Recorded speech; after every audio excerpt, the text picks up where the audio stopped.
मैं तो भारतीय सैनिक हूँ। मैं बॉर्डर पे ड्यूटी कर रहा हूँ, जो कि जहाँ हमारा पोस्ट है वहाँ से 500 से 700 मीटर दूरी है पाकिस्तान का बॉर्डर। हम लोग तो वहाँ 24 घंटे बर्फ़ पड़ती है, वहाँ रहते हैं, अतः हमारी ज़मीन की सुरक्षा यहाँ नहीं प्रशासन कर पा रही है। बताइए मैं क्या करें? हमारा बच्चा और बीवी जो कि जान से मारने की धमकी मिल रही है। मैं अभी मैं क्या बताऊँ, प्रशासन मेरी मदद नहीं कर रही है। मेरे को बोलता है सिविल कोर्ट जाइए आप। अभी मैं जाऊँ कहाँ, बताओ आप?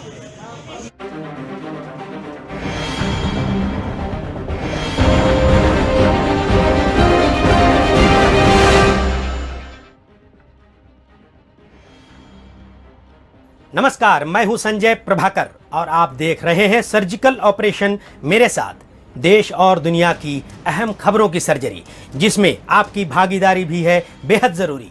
दोस्तों, आज सर्जरी होगी India China line of control Ladakh border पर।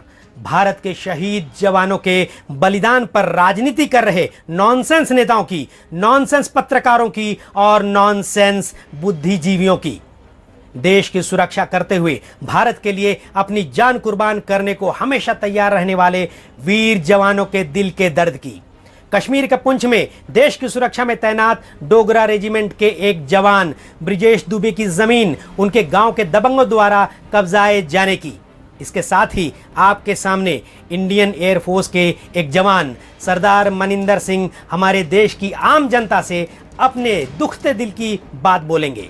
उनका ये बयान उन सभी आम जनता से है, उन सभी भ्रष्ट सरकारी ऑफिसर्स और ऑफिसर्स के लिए तमाचा है जो इंडियन डिफेंस फोर्स और सिक्योरिटी फोर्सेस के जवानों का सम्मान करना नहीं जानते, उनके एक एक पल की जिंदगी का मोल नहीं समझते। दोस्तों, सरदार मनिंदर सिंह की दिल की बात जरूर सुनिएगा। अगर आपको अपने देश से मोहब्बत है तो आपका खून खौल उठेगा। निर्लज्ज लोगों के बारे सुनकर शर्मिंदगी होगी और आपका रोम रोम क्रांति के लिए भड़क उठेगा। आइए सबसे पहले बात करते हैं एक ऐसे निर्लज्ज नेता की जो एक दिन पहले ही 50 साल का हो गया। भारत में शासन करने वाले बहुत पुराने पॉलिटिकल फैमिली का उत्तराधिकारी है ये। क्या अब भी आपको नाम बताने की जरूरत है या आप जान चुके हैं? सही समझे दोस्तों, 15 जून की रात India China LAC Ladakh border पर जो हुआ आप सभी जानते हैं। सीमा की रक्षा करने में 20 जवान शहीद हो गए। उनकी शहादत को लेकर नॉनसेंस लीडर सवाल खड़े कर रहा है। जब देश के सभी राजनीतिक दलों के मुखिया चीन को जवाब देने को लेकर भारत सरकार को अपना खुलकर समर्थन दे रहे हैं, ये गैर जिम्मेदाराना बयान देकर दुश्मन देश के सामने हमारे देश में फूट की तस्वीर पेश कर रहा है। सीमा पर देश की सुरक्षा में लगी सेना और सुरक्षा एजेंसियों से उनकी प्लानिंग पूछ रहा है। देश की जनता के सामने चीन से लड़ने और सामना करने की रणनीति साझा करने की बात कर रहा है। आप ही बताइए, कौन सा देश, कौन सा सेनापति, कौन सा सैनिक दुश्मन से लड़ने की प्लानिंग बताएगा? क्या ऐसे बयान देश के खिलाफ नहीं है? ऐसे नेताओं को देश प्रेमी बोलेंगे या देशद्रोही? आप ही बताइए। राहुल के हाल के बयान बेहद आपत्तिजनक और मूर्खतापूर्ण रहे हैं। मेरा मानना है कि अगर आप सब्जेक्ट की गंभीरता नहीं जानते, नहीं समझ सकते, तो मुंह बंद करके अपनी माता जी को बोलने दीजिए। मुझे पूरी उम्मीद है आपके जैसा नासमझ और गैर जिम्मेदाराना बयान वो शायद नहीं देंगी। दोस्तों, माता जी इसलिए बोल रहा हूं क्योंकि कहीं राहुल की माता जी का नाम ले लिया तो डर है कहीं मेरे खिलाफ भी कोई नाराजगी ना हो जाए। क्योंकि आपको याद होगा, अर्नब गोस्वामी ने कांग्रेस नेता का ओरिजिनल इटालियन नाम ले लिया था, जिससे समूचे देश में उनके कार्यकर्ताओं के दिल को भयानक चोट पहुंची थी। इलाज के तौर पर महाराष्ट्र में अर्नब गोस्वामी के खिलाफ जोरदार पूछताछ चल रही है। हाँ, हो सकता है अर्नब के बोलने का टोन आपत्तिजनक हो। अर्नब पर हुई महाराष्ट्र सरकार की कार्रवाई पर राजदीप सरदेसाई ने भी सवाल उठाए थे। राजदीप का सवाल खड़े करना कांग्रेस समर्थित सरकार के लिए बड़ी बात है। दोस्तों, ध्यान दीजिएगा, कांग्रेस के खिलाफ राजदीप का कमेंट बहुत बड़ा मायने रखता है। राहुल नहीं, कुछ और बेलगाम और बेशर्म नेता हैं जिन्होंने हमारे जवानों की शहीदी पर सवाल खड़े किए हैं। पूछते हैं, जवान निहत्थे क्यों थे? इतने जवान शहीद कैसे हुए? अरे आंखों वाले अंधों, हमारे सैनिकों ने कितने चीनी सैनिकों को मारा वो क्यों नहीं देखते? रिपोर्ट्स बताती हैं कि दोगुने से कहीं ज्यादा चीनी सैनिकों को हमारे उन सैनिकों ने मारा जिन्हें आप निहत्थे बोल रहे हैं। हमारे सैनिक बॉर्डर पर शस्त्रों के साथ हैं या निहत्थे? देश के जवानों पर उंगलियां उठाने वालों, एक बार जरूर बॉर्डर पर इनको भेजना चाहिए। बॉर्डर देखते ही पैंट गीली या भारी हो जाएगी। बेशर्म नेताओं, बेशर्म पत्रकारों और बेशर्म देशद्रोहियों, मुंह नहीं कलेजा बड़ा कीजिए। निहत्थे लड़ने के लिए बड़ा जिगर चाहिए। एक के बदले दो मारने का छाती, जोश और जुनून चाहिए। अंतर्राष्ट्रीय समझौतों की जानकारी भी लेकर रखो, वरना किसी दिन समूचे देश के जवानों की सटक गई तो सबसे पहले तुम लोग ही निशाने पर होंगे। तब देश की आम जनता भी निहत्थी होगी और काल तुम्हारे सामने खड़ा होगा। सवाल उठाना भूल जाओगे, जवाब देने पड़ेंगे। उम्मीद है जवानों को तकलीफ पहुंचाने वाले देशद्रोहियों को बात समझ में आ गई होगी। दोस्तों, मैं बात कर रहा था हमारे देश के जवानों की, चाहे आतंकवादियों का खात्मा करने के अभियान में हो, देश की सीमाओं की रक्षा करते हुए, दुश्मनों से लोहा लेते हुए, दुश्मनों के दांत खट्टे करते हुए अपनी जान की बाजी लगा देने की बात हो। उनकी शहीदी पर उन्हें खूब श्रद्धांजलि दी जाती है और दी भी जा रही है। फेसबुक हो, इंस्टाग्राम, व्हाट्सएप जैसे सोशल मीडिया में देशभक्ति और देश प्रेम से भरे संदेशों की बाढ़ आ रही है। लेकिन वही जवान जब जिंदा होता है तब उसके दिल में देश की आम जनता और सरकारी तंत्र से मिले घाव उन्हें कितना दर्द देते होंगे, जरा सोचिए। दोस्तों, मेरे एक दोस्त हैं जो इन दिनों कश्मीर के बारामूला में पोस्टेड हैं, जो खुद देश की सुरक्षा में तैनात एक दिलेर जवान हैं। उन्होंने फेसबुक में एक चिट्ठी पोस्ट की। हो सकता है ये चिट्ठी आपके भी अपने सोशल मीडिया अकाउंट्स में देखी हो आपने, क्योंकि ये चिट्ठी वायरल हो चुकी होंगी। उस जवान की चिट्ठी में क्या लिखा है जरा सुनिए। क्या ये दर्द और भी जवानों का दर्द है? इस चिट्ठी के बाद एयरफोर्स के जवान सरदार मनिंदर सिंह आपसे बात करेंगे, जरूर सुनिएगा। आपके देश के जवान की बात है। पहले देखिए इस चिट्ठी में एक जवान क्या लिख रहा है। आज सारा देश चीन और पाकिस्तान को सबक सिखाने की बात कर रहा है। सबक सिखाएगा कौन? नेता, अभिनेता, पुलिस?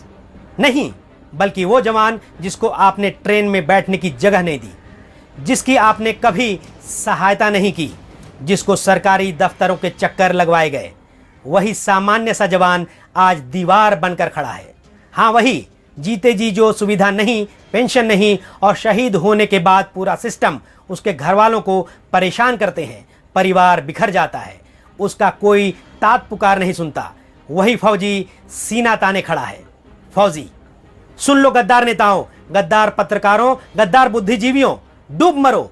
ये आज का दर्द नहीं है, सालों से जवान और उनके परिवार झेल रहे हैं। उम्मीद है केंद्र सरकार इस पर जरूर ध्यान देगी। आइए एयरफोर्स के जवान मनिंदर सिंह का दर्द उन्हीं से सुनते हैं। कुछ यही मलाल उन्हें भी है। देश में जो अभी हालात चल रहे हैं, जो मौजूदा माहौल बना हुआ है, उसको देखकर बस यही कहा जा सकता है कि फौजियों का देशों के लिए बलिदान बहुत ज़रूरी होता है।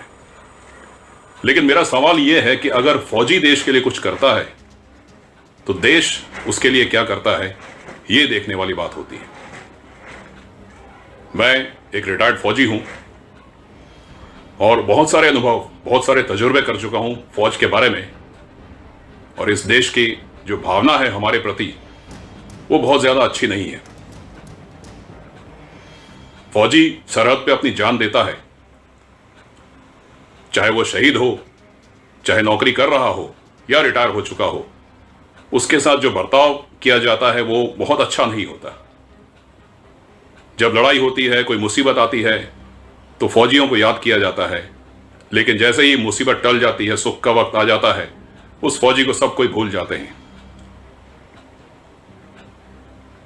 दुनिया में जितने भी फौजें हैं, जितने भी देश की फौजें हैं, उनकी तनख्वाह, उनकी सैलरी हमारे देश की फौजों से कहीं ज्यादा है।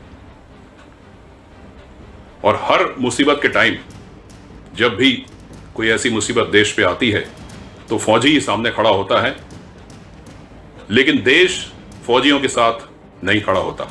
ये मेरा अपना तजुर्बा है, पर्सनल एक्सपीरियंस है मेरा। मान लीजिए किसी फौजी का परिवार उसके घर पर है और वो फौजी सरहद पर अपनी ड्यूटी कर रहा है, और अगर उसके परिवार के ऊपर कोई मुसीबत आती है और जब वो पुलिस के पास जाते हैं अपनी मुसीबत में मदद मांगने के लिए, तो पुलिस का रवैया ऐसा होता है कि रिश्वत दो तो काम करेंगे, बिना रिश्वत के कोई बात नहीं करता। क्यों? क्या फौजी एक नौकर है? नहीं, वो देशभक्ति कर रहा है, वो एक देशभक्त है और उसे अपनी मातृभूमि की रक्षा करने का जिम्मा दिया गया है, जिसे वो बखूबी निभा रहा है। लेकिन क्या देशवासी उसके प्रति अपना फर्ज निभा रहे हैं? यह बहुत बड़ा सवाल है। कई बार आपने देखा होगा कि रेलगाड़ियों में, बसों में जब फौजी जाते हैं तो मैंने खुद देखा है कई बार टॉयलेट के पास, शौचालय के पास वो सफर करने को मजबूर हो जाते हैं, क्योंकि अचानक जाना पड़ता है, ट्रेन में टिकट उनको कंफर्म नहीं मिलती है। लेकिन किसी भी यात्री में, किसी भी पैसेंजर में इतनी कर्टसी नहीं होती कि वो थोड़ी सी जगह उस फौजी को दे दे बैठने के लिए अपनी सीट पर। मेरा बस यही कहना है कि जो भी फौजी देश के लिए कुछ कर रहा है, अपनी जान न्यौछावर करने के लिए तैयार बैठा है, उसके लिए देश भी कुछ करे। उसका जो हक है वो देश उसे दे, ताकि फौजी के रहते या फौजी के शहीद होने के बाद उसके परिवार वालों को या उसके अपनों को कोई तकलीफ, कोई परेशानी ना हो और उनकी जिंदगी आसानी से चले और उनको इस बात का मलाल ना हो कि हम एक फौजी के रिश्तेदार हैं, हम एक फौजी के परिवार हैं, इसलिए हमें ये दिन देखने पड़ रहे हैं। सिर्फ वायदे नहीं, हमें काम भी चाहिए। हमें जमीनी स्तर पर कुछ ऐसे काम करके दिखाना चाहिए ताकि फौजी बनने के लिए लोग आगे आएं और फौज में कभी भी जवानों की कमी ना हो। वो कहते हैं ना कि once a soldier always a soldier. एक बार जो सैनिक वर्दी पहन लेता है वो रिटायर होने के बाद भी फौजी ही रहता है। और उस सोच को, उस जज्बे को सलाम करते हुए इस देश का कर्तव्य बनता है कि वो उसे उसका पूरा हक दे। मेरी यही गुजारिश है कि फौजियों को देश के नौकर नहीं समझा जाए, उनको देश का सेवक, देशभक्त समझा जाए और उनका हक उनको पूरा पूरा दिया जाए। दोस्तों, ताज़ा एक जख्म दिखा रहा हूं, ध्यान से सुनिएगा।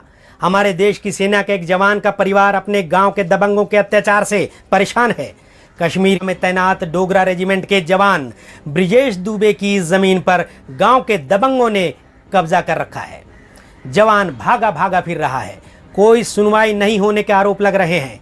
जमीन कब्जाने वाले दबंग लोग SC/ST एट्रोसिटी एक्ट में फंसाने की धमकी भी दे रहे हैं। वही एट्रोसिटी एक्ट जिसे सुप्रीम कोर्ट ने गलत करार दिया था, लेकिन वोट की राजनीति में भारी नुकसान की आशंका से मोदी सरकार ने एक बार फिर इस मामले को संसद में पेश कर समूचे देश पर यह कानून थोप दिया। इस कानून का गलत इस्तेमाल होने के भी खूब आरोप लगते रहे हैं, लग भी रहे हैं। आखिरकार इस जवान को सब डिविजनल मजिस्ट्रेट के ऑफिस के सामने धरने पर बैठना पड़ा मजबूर होकर। मामला अमेठी के संग्रामपुर इलाके का है। मेरा नाम लांस नायक ब्रिजेश कुमार दुबे है, जो 40 राष्ट्रीय राइफल जम्मू सोजिया सेक्टर में तैनात हूँ। मेरा गांव कौलपुर कनू, संग्रामपुर थाना, अमेठी डिस्ट्रिक्ट का रहने वाला हूँ मैं। क्या समस्या है, किस लिए आप बैठे हैं, पूरा मामला बताइए। मेरी ज़मीन, मैं एक ज़मीन बैनामा लिया था 1 से 1.5 साल पहले, जिसकी पैमाइश अखबारी के तहत करवा चुका हूँ और मैं उसमें अपना छप्पर रखा हुआ था। छप्पर रखा था, उसमें कुछ SC/ST के लोग 7 से 8 लोग अतः उनके घर की महिलाएं, जिनका नाम सुरेंद्र, राम बहादुर, मथुरा, सजीवन, तुलसीराम, विजय कुमार, श्री राम इत्यादि उनके घर की महिलाएं तथा बच्चे हमारी ज़मीन को कब्जा कर लिए हैं और वो हमारे को जाने से मना करते हैं। अतः हमारे बच्चे और बीवी को जान से मारने की धमकी देते हैं। अतः हम क्या करें, हमारी ज़मीन मिल नहीं रही है। अब तक किससे मिले, किसके साथ? अब तक मैं DM के पास दे चुका हूँ एप्लीकेशन जाके, SDM के पास 2 बार, तीसरी बार आया हूँ मैं। उसके बाद थाना प्रभारी के पास जा चुका हूँ मैं, अभी CO साहब के पास जा चुका हूँ। क्या आश्वासन मिला? आश्वासन ये मिला कि राजस्व की टीम जाए अभी, तभी आपका मैं चल के तुरंत कब्जा कराऊंगा। अभी मैं क्या करूं बताओ, राजस्व की टीम बोलती है सिविल कोर्ट आप जाइए। क्या लगता है, क्या उम्मीद है आपको? अभी मेरे को नहीं, मैं तो भारतीय सैनिक हूँ, मैं बॉर्डर पे ड्यूटी कर रहा हूँ, जो कि जहाँ हमारा पोस्ट है वहाँ से 500 से 700 मीटर दूरी है पाकिस्तान का बॉर्डर। हम लोग तो वहाँ 24 घंटे बर्फ पड़ती है, वहाँ रहते हैं। अतः हमारी ज़मीन की सुरक्षा यहाँ नहीं प्रसाधन कर पा रही है। बताइए मैं क्या करें, हमारा बच्चा और बीवी जो कि जान से मारने की धमकी मिल रही है। मैं अभी मैं क्या बताऊँ, प्रशासन मेरी मदद नहीं कर रही है। मेरे को बोलता है सिविल कोर्ट जाइए आप, अभी मैं जाऊँ कहाँ बताओ आप। धिक्कार है ऐसे दबंगों पर। उत्तर प्रदेश के मुख्यमंत्री योगी आदित्यनाथ जी से मेरी गुजारिश है, वोट बैंक की राजनीति से ऊपर उठकर इस मामले की जांच कर देश के जवान के साथ अत्याचार करने वाले गुनाहगारों को वो सबक सिखाया जाए कि सात पुश्त याद रखे। दोस्तों, यही है हमारे देश में कई लोगों की देशभक्ति का पाखंड। ये बुजदिल दबंग खुद को देश प्रेमी बोलते होंगे शायद। दोस्तों, ये जवान अपने परिवार के साथ घंटों धूप में बैठा रहा, पर रिपोर्ट्स बता रही हैं कि एसडीएम योगेंद्र कुमार सिंह अपने एयर कंडीशनड कमरे से बाहर नहीं निकले एक बार भी, और फौजी से बात करना भी मुनासिब नहीं समझा। बताइए, ऐसे गांव के दबंगों और योगेंद्र कुमार सिंह जैसे लोगों के साथ क्या सलूक किया जाए। दोस्तों, इन बातों से भी देश के जवानों के लिए अगर आपका दिल नहीं धड़कता है, आपका खून नहीं खौलता है, तो आप इंसान नहीं, आप भारतीय नहीं। अपने दिल की बात लिखना मत भूलिए, देश प्रेम की चिंगारी भड़कने दीजिए।